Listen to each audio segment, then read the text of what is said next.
Welcome back to the Grow Your Nutrition Business Podcast, powered by Healthy Steps Nutrition Mentoring.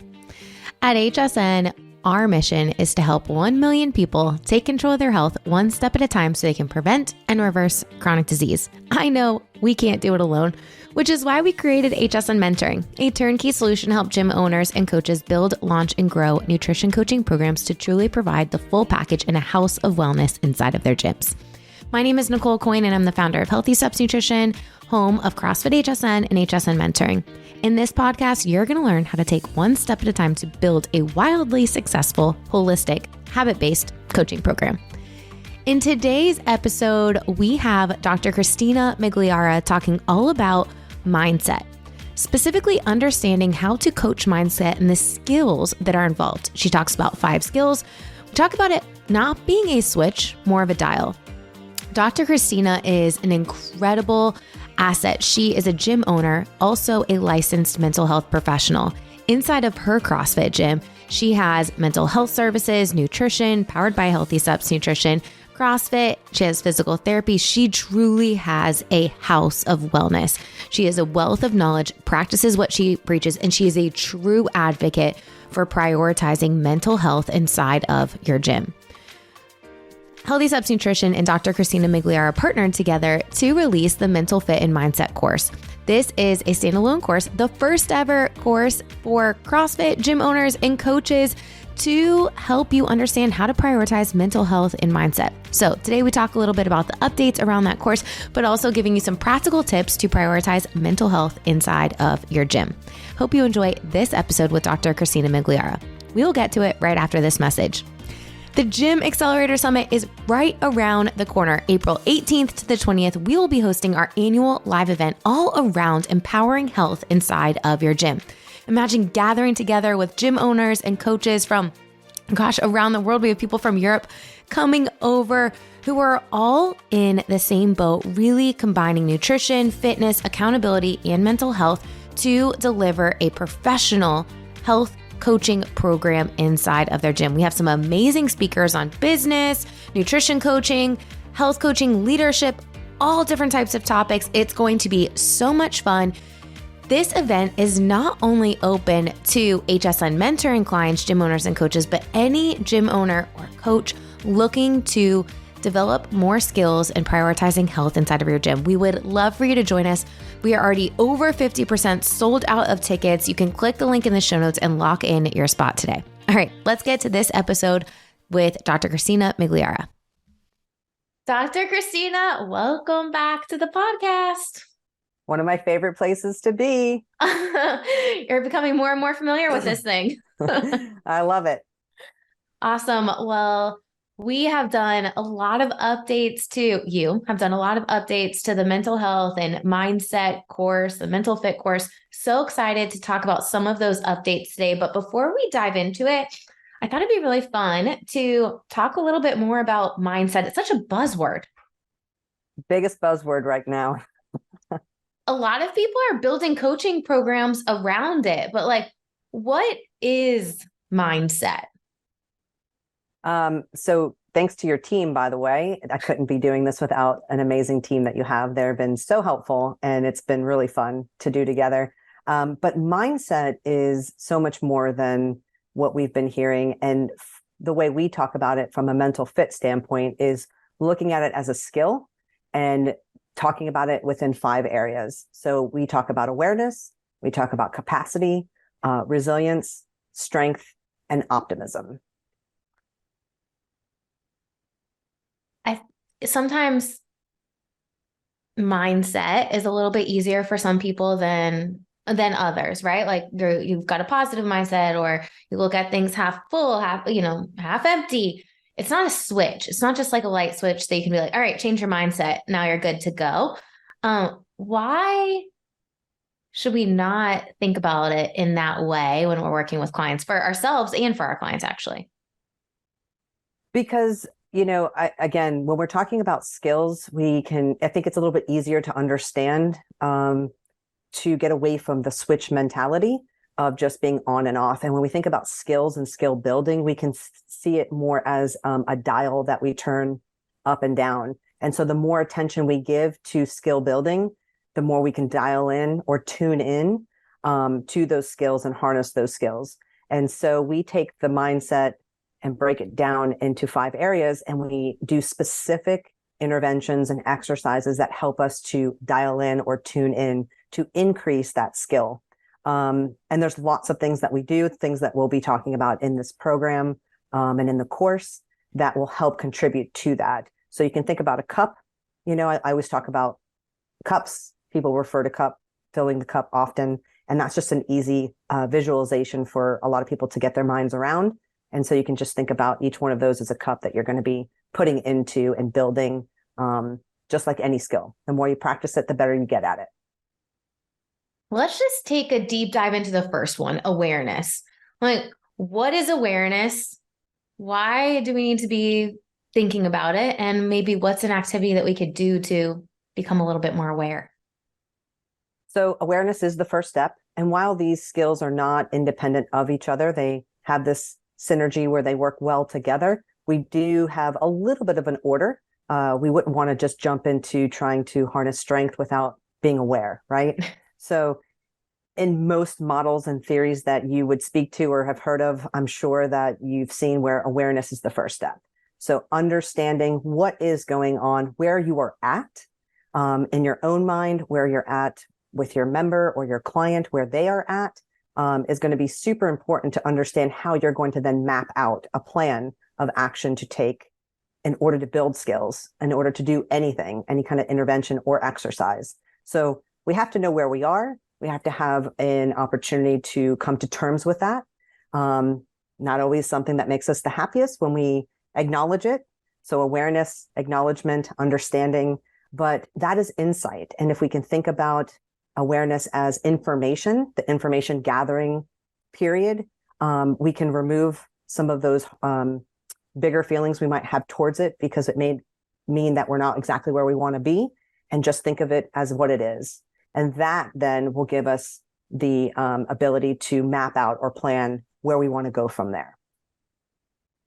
There are so many different types of emotions, but I think most people understand just a few. Like, okay, how are you feeling? Tired, happy, sad?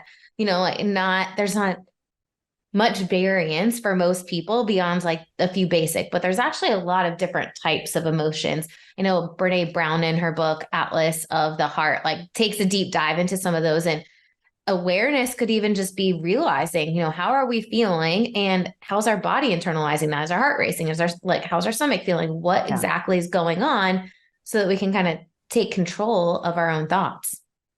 Absolutely. And so, you might reframe that to call that attunement.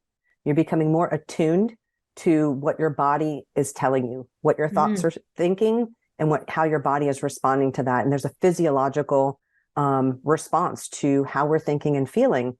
And a lot of times we're caught in the autopilot syndrome, which we talk a lot about in the course. It's very easy to be, not in attunement with your body and what's going on, and not have that self-regulation of emotion and just be going through the motion. And you're going to miss a lot. And then all of a sudden you wonder why things are happening, why you're getting sick, why you're not progressing the way you want. And it's like, well, your body's been giving you cues the whole time, but you're not paying attention. And so if you're not paying attention, you're missing out on all that information to do something different and to hear what it's trying to tell you so you can feed the need.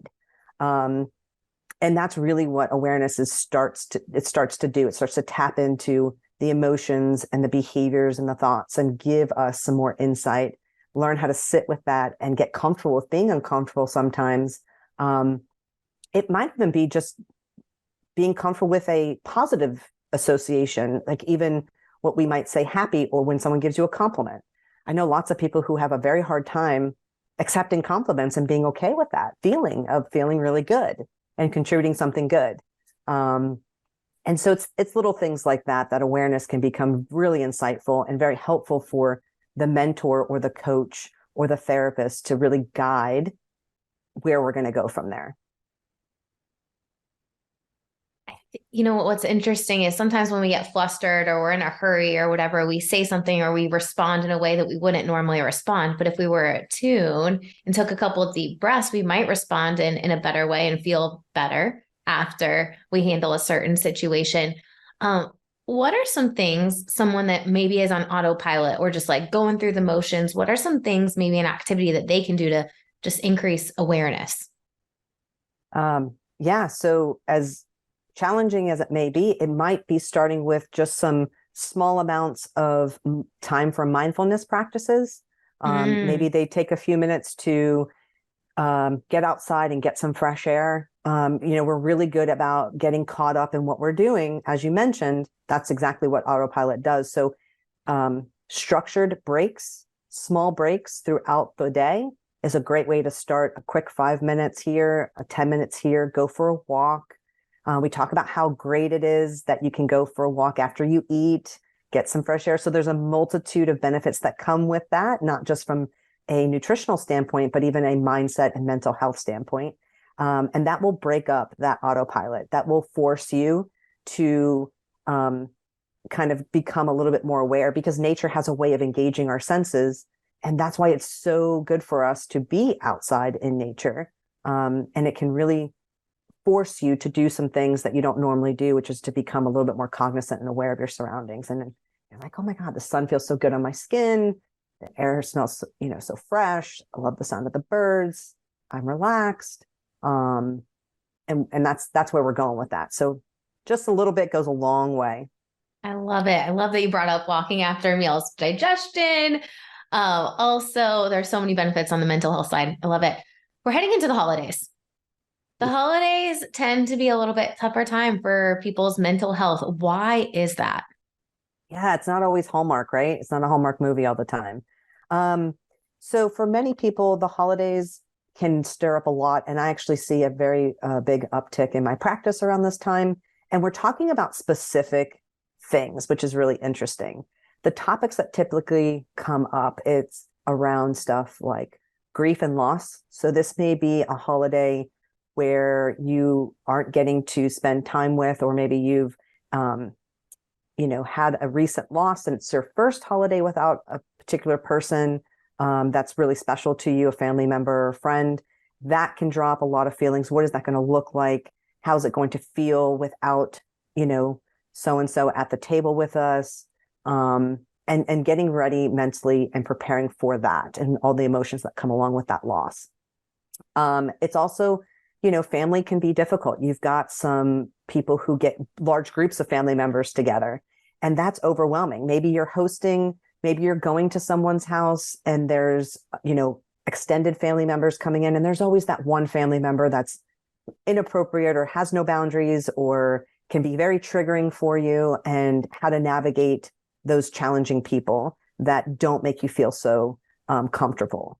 It could also be the fact that maybe you have to work and you're not going to be with family. So feeling of missing out and getting emotional to not be with your family like you normally would, because there's demands of work. So there's a lot of dynamics that come with the holidays that can be challenging and don't yield a lot of the positive emotions that we might see in your typical Hallmark movie. And so helping people to navigate through that becomes a challenge.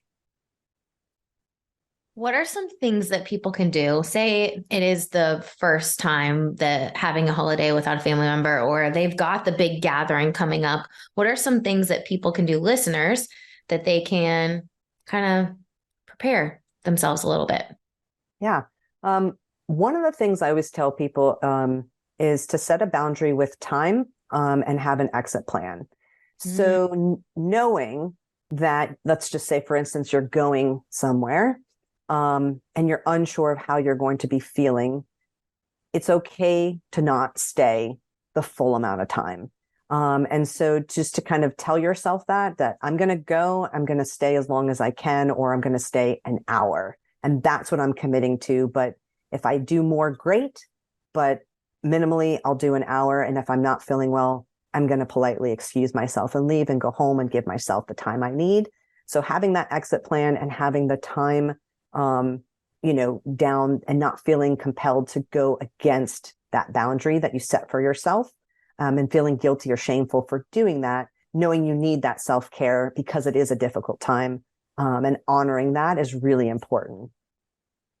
That is a Great plan. What can we do if we're a coach or we're a gym owner? What are some things that we can do to help our members during this time? I think keep an eye out for changes in behavior. If you start to see any major shifts in mood or behaviors that are not indicative of your members' typical behavior, that might be a sign that someone's experiencing or getting ready to go through something, or maybe being triggered by the holidays. So paying closer attention to that and being very attuned to your members' needs is really important. And if you see it, make some time to pull them aside appropriately after class. Hey, I noticed this. You don't seem like yourself. What's going on? Anything you want to talk about? And just being that person that can be there to listen. Also be prepared, because if they do say something that's a little bit on the heavier side, that as a coach, there's a line there. So you want to be prepared to give a resource where it's needed, and not have to take that on. There's lots of times I've talked with coaches where they're like, I feel compelled to try to save this person, or, I take that home with me. And we want to keep those boundaries, because that's too heavy for us as coaches to take that home. It's not the burden for us to carry. We need to learn to observe and not absorb, is what I tell people. And you're there to observe, you're there to validate, you're there to listen, but you're not there to take their stuff on. And having a resource available can make you feel as a leader more comfortable and confident in holding that boundary for yourself, because you've given them something helpful and you've said, hey, this would be a great opportunity for you to talk more about that in a safe place that could be really helpful. So, really consider checking this out, and then maybe do a follow-up in a week. Hey, did you get a chance to follow up with that? How are you? And then I think we're doing our due diligence as coaches. You talk a lot about having a care provider list, like, hey, here's some resources so that you have some professionals to refer people to, because there are going to be boundaries. Let's talk a little bit about that difference between mindset and mental health coaching. When you come across this, like what is the line that we shouldn't cross as coaches, as gym owners? Yeah. So I think what I illustrated was a great example of that. When someone starts to talk about their personal stuff and gets really specific into maybe, family dynamics or relationship issues that they might be experiencing. We're not equipped as coaches to be providing therapeutic advice to people, how to raise their children, and, different interventions and things around that. So that's going to be where you want to hand off to a professional, and why it's so important to leverage relationships. We talk about the importance of leveraging relationships with other healthcare providers, physical therapists, medical professionals, chiropractors. Mental health professionals are no different, and they should be part of that resource list. If anything, given the uptick in mental health issues, I think it's even more important to have those people as a resource at the top of the list.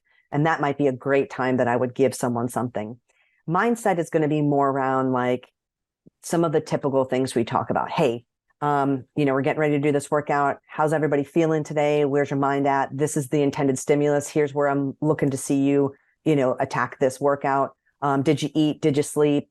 Take a minute to tune into that checklist of needs. Where are you feeling? Where are you at? Where's your mindset at? That's going to help you play a major role into your decision of how you're going to, do this workout. And maybe you want to treat it more of an active recovery. Maybe you're feeling real good and you want to push yourself a little bit.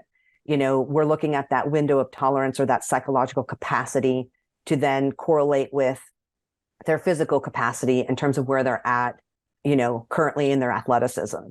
That's mindset work. Feeling your athletes out, where their minds are at, helping them to navigate that hour and make it the most beneficial for them, not pushing them past their psychological abilities, because maybe they didn't sleep well or they aren't in a good headspace. Being able to be attuned to that and help them make a good decision is more of the mindset work we're talking about as a coach. We cross the line when we start trying to give therapeutic advice and saying, hey, here's how you're going to fix your marriage. That's not our place. Being judgmental, like, how could you stay with someone who would do that to you? That's not our job as coaches, is to be judging and, trying to help people fix things. You had said something to me at one point when we were having, maybe it was a podcast, maybe it was one of the speaking events that we've done together. And you're like, Nicole, validating, hey, that sounds really heavy. Have you ever considered talking to someone about that? And just leave it, Leave it. simple. Here's a provider list. Have you ever checked that out? Here's some people that we know, we trust, that might be a good fit for you. Yeah. Awesome. Yeah. Tell me a little bit. So we are hosting a webinar. Let's backtrack. Gym owner burnout. What are you seeing? Coach burnout, people just in general in your practice, burnt out with the profession that they've chose, changing professions completely. What are you seeing in general with burnout of people and professions? I see burnout everywhere. It is next levels of burnout, which is really scary. But what I'm also seeing is that those people who are doing things in a way that really fall in line with the mental fit pillars that we talk about, it is amazing to see the shift. So I don't think we are doing enough for ourselves. I think that there's still this holding on to guilt and shame that if I do something for myself or if I take time, one, my gym will crumble without me, right? As gym owners, which speaks to a whole nother issue. Not having a team and maybe even your own stuff that you're projecting out there with your own anxieties of over control. So there's a lot that goes with that can burn yourself out. And we could dive into that in and of itself with regards to burnout, boundaries. I mean, you name it, that I think a lot of gym owners and coaches are facing. And when we're not doing the things for our self-care, we're not paying attention to a lot of those things that we're talking about, we're just going to see a decline. And it doesn't happen from 0 to 100. It's a steady chip away. But because we're on autopilot, we push and we push. And we think we have this capacity that is so great. And unfortunately, there's a window of tolerance, and most people are not attuned to where that lies. And we fall into this like hypoarousal or this hyper arousal states that go beyond our window and take us to next level stress. And we're just not made to handle that until we just crash and burn. And then we're selling our gym and we're ruining relationships, or, all kinds of things are happening as a result of it. And unfortunately, it's taking to get to crisis mode before we're willing to do something about it, which we can do intervention, but there are a lot of times where unfortunately so much has happened and it's too far in that people are not willing to let go of all that's happened up until that point. And they're choosing things like divorce or, closing their doors or whatever it is. So I'm really, on this advocacy bandwagon, I'm sure as you are, of trying to prevent that. Let's not let it get that far. And I hate that for people. I really do. It's very heartbreaking because I see it sometimes, in the gym or even in, my practice of people. And it's not impossible to come back from, but it's a lot more difficult if we get there.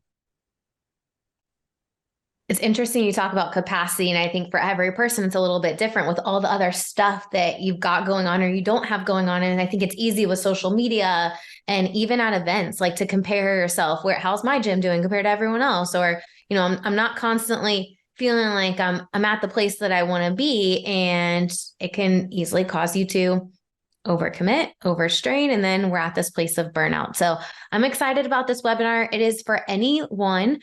So gym owners, send it to your coaches. Like this is important for them. You want your coaches to be super engaged and not getting burnt out. We want a super fulfilled team. It is going to be on November 2nd. Super pumped about that. The link to register for that will be in the show notes. Anything else coming up for you around gym owner, coach burnout, or anything that we've discussed so far? No, I'm really excited for the webinar and to dive a little bit more deeper into gym burnout. And you'd be surprised. It's simple and yet it's so effective, but it's the little things that we are letting go of that is creating the problem to begin with. And it's interesting that you mentioned social media. I have a lot to say about that, and I plan to talk about that because it is such a false reality. Mm-hmm. People have you seeing what they want you to see when they want you to see it. That's the craft of social media. And, I have some tips and thoughts around that I've learned through, mentoring, and how important as gym owners it is to be a part of mentorship and collaboration, and how it will help keep you away from that false reality and more focused on what you're doing in front of you, not looking out here, but looking right here and staying focused on what you're doing and what's going on with your gym. Don't be distracted by what other people are doing. I love that. There's a lot of things that we have coming up together, which I'm super pumped about. One is we released this mental fit and mindset course. Actually, CrossFit HQ announced that it was approved for 7 CEUs during the Gym Accelerator Summit last year.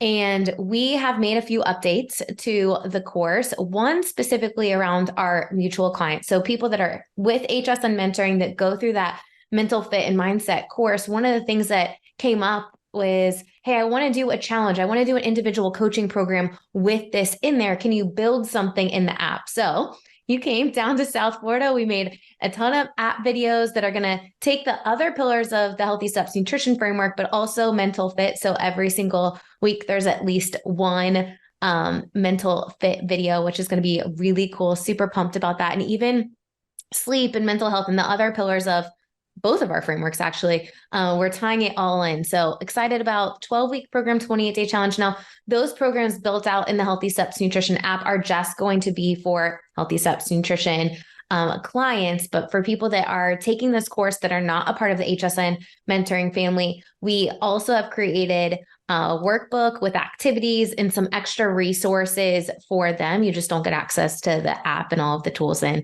resources. So we are super excited to release these updates. December, I think 15th is the date that we are releasing them. Anyone who has taken the course previously will get access to all of the updates. Anyone that enrolls after will have access to all of this. This course is 7 hours, 26 modules, goes through mindset, mental fit framework, prioritizing mental health for yourself, your staff, and then your client. So really giving you a framework to start with you. We're the leaders of our tribe. We need to start with ourselves and then build from there to ultimately make a really great impact. So the course is live, ready to go. You're going to be coming back to the Gym Accelerator Summit. Your breakout session last year had like 70 people in it. That was incredible. You're going to come back where you're going to talk about building resilience for yourself and for your members. You're going to do one of the keynote sessions, and then you're also hosting a breakout session too, which we're super pumped about. And then we've got this webinar. So lots of things coming up for you. I love it. It's so much fun.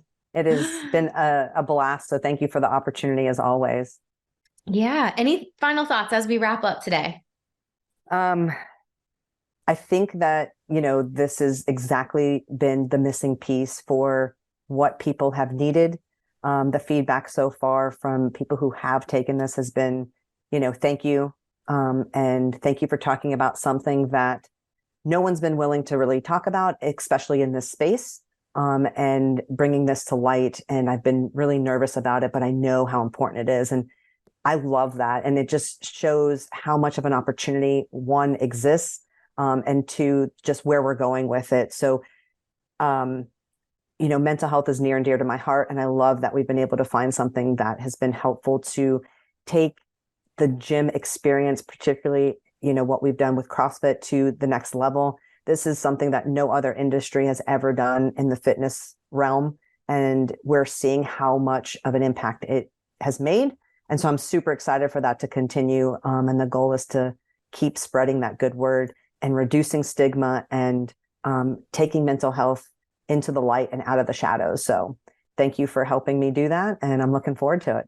I love it. You have a really unique lens. So for people who have not been connected with you before, you're a licensed mental health practitioner with many years of experience and also a gym owner, also a coach. You guys use HSN at your gym. Like there's a lot of pieces that make you specifically have a unique lens to combine mental health, physical health, CrossFit training into a holistic coaching experience. And you walk the walk. Like, your gym is absolutely incredible. You have lots of different things going on, ultimately in support of people achieving health through physical therapy, through, you have a massage therapist, you've got nutrition, you've got mental health, you've got the CrossFit, you've got all the things really just combining to give people the tools and resources they need to become the best and healthiest versions of themselves mentally and physically. And that's what it's all about. It's an integrative approach. That's how we live well, we live free, is through our mental and physical freedom. And that's exactly what we try to do here. I love it. Thank you so much for all that you do. Excited about this webinar on November 2nd to talk about preventing gym owner and coach burnout. Again, the registration link is going to be in the show notes. You can register to attend live, or you can catch the recording, but it'll be cooler if you attend live. And we're excited to have you back at the Gym Accelerator Summit again in Nashville, Tennessee. That's a live event, April 18th to the 20th. Best event of the year. Yeah. Thanks, Dr. Nicole. Christina. Gym owner and coach burnout is a real struggle. We have such a passion for helping people, and sometimes it comes at the cost of taking care of ourselves, physically and mentally. If you are struggling, please ask for help. You can always reach out to Dr. Christina Migliara. If you're noticing that this is a gap in your gym and you're looking for more help to prioritize mental health and mindset inside of your gym, click the link below and you can learn more about the Mental Fit and Mindset course. This is the first only course that is approved for CrossFit CEUs all around mindset and mental health. We would love for you to take it. While there are extra perks and programs in the Healthy Subs Nutrition app, if you're an HSN mentoring client, you do not have to be an HSN mentoring client using the full HSN mentoring program to take part in this course. So click the link below to learn more. And of course, Dr. Christina is going to be at the Gym Accelerator Summit. Just a reminder, this is our annual event in Nashville, Tennessee, April 18th to the 20th. It is already 50% sold out. If you are looking to gather together with gym owners and coaches who are really prioritizing health and wellness inside of their gym, this is the event you do not want to miss. We would love for you to join us. Click the link in the show notes to lock in your spot today. Hope you enjoyed this podcast episode. Next week, I'm so excited about our guest. We have Athena Perez. She actually wrote a course on helping understand how to coach people with larger bodies. She has lost a massive amount of weight herself, and she talks a little bit about considerations that you should be thinking about if you are looking to expand your services or be a more welcoming environment for larger body athletes. So excited to have Athena Perez on our podcast next week. Make sure you subscribe so you don't miss that episode.